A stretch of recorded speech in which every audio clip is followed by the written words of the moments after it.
আপনি কি মুসলিম হতে চান? আল্লাহ সুবহানাহু ওয়া তাআলা মুসলিম হওয়ার জন্য কি বলেছেন, কি শর্ত দিয়েছেন? আল্লাহ সুবহানাহু ওয়া তাআলা ৯ নম্বর সূরা ৫ নম্বর আয়াতের মুশরিকদের ব্যাপারে বলতেছেন, নিষিদ্ধ মাস যখন অতিবাহিত হয়ে যাবে তখন মুশরিকদের যেখানে পাও সেখানে হত্যা করো, পাকড়াও করো, তাদেরকে ঘেরাও করো এবং প্রত্যেকটি ঘাঁটিতে ওত পেতে বসে থাকো।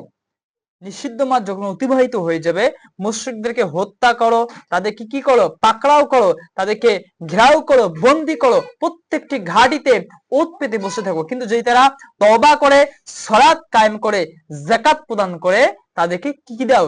ছেড়ে দাও। তাহলে মুশরিকদেরকে আল্লাহ সুবহানাহু ওয়া তাআলা বলছেন, যদি তারা প্রথমত তওবা করে, সালাত কায়েম করে, যাকাত প্রদান করে, তাহলে তাদেরকে ছেড়ে দাও। অর্থাৎ সালাত যাকাত ব্যতীত মুসলিম হওয়া যায় না। এরপরে ৯ নম্বর সূরা ১১ নম্বর আয়াতের মধ্যে আল্লাহ সুবহানাহু ওয়া তাআলা আবার বলতেছেন, ফাইন তাবু ওয়া আকামুস সালাতা ওয়া আতাউয যাকাতা ফাইখওয়ানুকুম ফিদ-দীন ওয়া নুফাসসিরুল আয়াতি লিকাওমি ইয়ালামুন। আল্লাহ সুবহানাহু ওয়া তাআলা মুশরিকদের ব্যাপারে আবার বলতেছেন, এখন যদি তারা তওবা করে, সালাত প্রতিষ্ঠা করে, সালাত কায়েম করে, যাকাত তারা দেয়, তাহলে তারা তোমাদের দ্বীনী ভাই। আল্লাহ সুবহানাহু ওয়া তাআলা এই মুশরিকদের ব্যাপারে বললেন, যদি তারা তওবা করে, সালাত কায়েম করে, যাকাত প্রদান করে, যাকাত আদায় করে, যাকাত দেয়, তাহলে তারা তোমাদের দ্বীনী ভাই। অর্থাৎ সালাত ব্যতীত মুসলিম থাকা যায় না। আমরা যদি মুসলিম হতে চাই, মুমিন হতে চাই, মুত্তাকি হতে চাই, হেদায়েত পেতে চাই, সফলকাম হতে চাই, অবশ্যই সালাত কায়েম করতে হবে। সালাত ছাড়া মুসলিম হওয়া, হেদায়েত পাওয়া, মুমিন হওয়া যায় না। আল্লাহ সুবহানাহু নিজেই বলছেন যে যদি তারা তওবা করে, মুশরিকদের সালাত কায়েম করে, যাকাত প্রদান করে, তাহলে তারা তোমাদের দ্বীনী ভাই, তাহলে তারা মুসলিম, তাহলে তারা তোমাদের দ্বীনী ভাই হতে পারবে। সালাত ব্যতীত, যাকাত ব্যতীত তারা তোমাদের দ্বীনী ভাই হতে পারবে না। এজন্য সাহাবায়ে কেরাম কখনো এটা ভাবতেন না যে মুসলিম দাবি করে সালাত ব্যতীত থাকা যায়। অর্থাৎ সাহাবায়ে কেরাম সালাত ব্যতীত অন্য কোন আমল পরিত্যাগ করাকে কুফরি বলে গণ্য করতেন না। অর্থাৎ সাহাবায়ে কেরামের মাথায়, অন্তরের মধ্যে এই চিন্তা কখনোই ছিল না যে একজন মুসলিম গুনার কাজ, অন্যায় পাপাচার কাজ করতে পারে, কিন্তু মুসলিম হয়ে সালাত আদায় করবে না। সুতরাং যারা সালাত আদায় করবে না, সাহাবায়ে কেরাম তাদেরকে কাফের বলে গণ্য করতেন।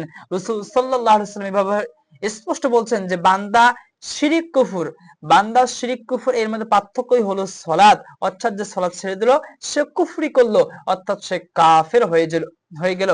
আল্লাহ সুবহানাহু ওয়া তাআলা ৮ নম্বর সূরা ৩৫ নম্বর আয়াতের মধ্যে আল্লাহ সুবহানাহু ওয়া তাআলা আবার বলতেছেন, ওমা কানা সালাতুহুম ইনদাল বাইতি ইল্লা মুকাআম ওয়া তাসদিয়া ফাযুকুল আযাবা বিমা কুনতুম তাকফুরুন।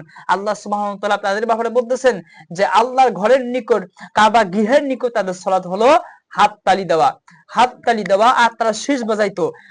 তাদেরকে যখন সালাতের দিকে আহ্বান করা হতো, তারা হাততালি দিত আর শীষ বাজাইতো। আল্লাহ সুবহানাহু ওয়া তাআলা বললেন, ফাযুকুল আযাবা বিমা কুনতুম তাকফুরুন।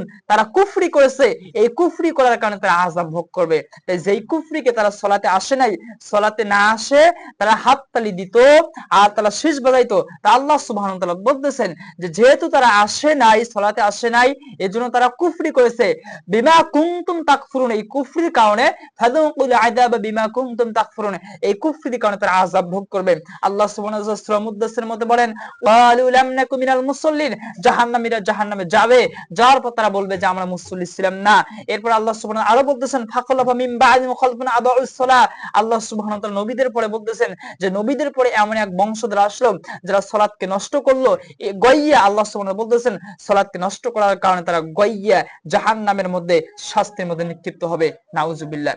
এজন্য সালাত ব্যতীত মুসলিম হওয়া যায় না, মুমিন হওয়া যায় না, মুত্তাকি হওয়া যায় না, সফলকাম হওয়া যায় না, হেদায়েত পাওয়া যায় না। আমরা যদি মুসলিম হতে চাই, মুমিন হতে চাই, মুত্তাকি হতে চাই, হেদায়েত পেতে চাই, সফলকাম হতে চাই, অবশ্যই সালাত আদায় করতেই হবে। কিয়ামতের দিনে সর্বপ্রথম হিসাব হবে সালাতের। যার সালাত ঠিক হবে বাকি আমল সুন্দর হবে, ঠিক হবে। যার সালাত ঠিক হবে না, বাকি আমলগুলো তার কি হবে না? সঠিক হবে না। এজন্য অবশ্যই সালাত আমাদের কায়েম করতে হবে। অর্থাৎ যদি আমরা মুসলিম হতে চাই, তওবা করতে হবে, সালাত কায়েম করতে হবে, যাকাত আদায় করতে হবে। তওবা ব্যতীত, সালাত, বিশেষ করে সালাত ব্যতীত মুসলিম হওয়া কখনোই যায় না। তা আল্লাহ সুবহানাহু ওয়া তাআলা আমাদেরকে ঈমানদার মুসলিম হিসেবে কবুল ও মঞ্জুর করেন। আল্লাহ সুবহানাহু নিজেই তো বলছেন, ইল্লা ওয়া আনতুম মুসলিমুন, মুসলিম না হয় তোমরা মৃত্যুবরণ করিও না। মুসলিম হওয়া সত্ত্বেও হইতেছো, ঈমান তো আনয়ন করতেই হবে এবং সালাত আদায় করতে হবে। সালাত এমন একটি আল্লাহ সুবহানাহু ওয়া তাআলা ফরজ ইবাদত, যেটা বছরে একদিন নয়, মাসে একদিন নয়, সপ্তাহে একদিন নয়, দিনে একবার নয়, 5 বার আদায় করতে হবে। হজ যাদের উপর সামর্থ্য আছে জীবনে একবার, রমাদান মাত্র বছরে একবার, একটি মাস, যাকাত যাদের ফরজ হয়েছে তারা হিসাব করে যাকাত আদায় করবে। কিন্তু সালাত এখানে ধনী গরিব বৃদ্ধ যুবক কোনো কিছু এখানে অজুহাত কৈফিয়ত চলবে না, তাকে 5 ওয়াক্ত সালাত আদায় করতে হবে। অর্থাৎ এই সালাতে যে এত গুরুত্ব, দাঁড়িয়ে না পারলে সে বসে আদায় করবে, বসে না পারলে শুয়ে ইশারা করে, সে যদি উযু করতে না পারে তায়াম্মুম করবে। তায়াম্মুম আল্লাহ সুবহানাহু ওয়া তাআলা বিধান দিয়েছেন। সালাতের কত গুরুত্ব, যেখানে দৈনিক 5 ওয়াক্ত আদায় করতে হবে, সে যদি দাঁড়িয়ে আদায় করতে না পারে সে বসে করবে, শুয়ে ইশারা করে করবে, সে যদি উযু করতে না পারে তায়াম্মুম করবে, তারপর তাকে সালাত আদায় করতে হবে।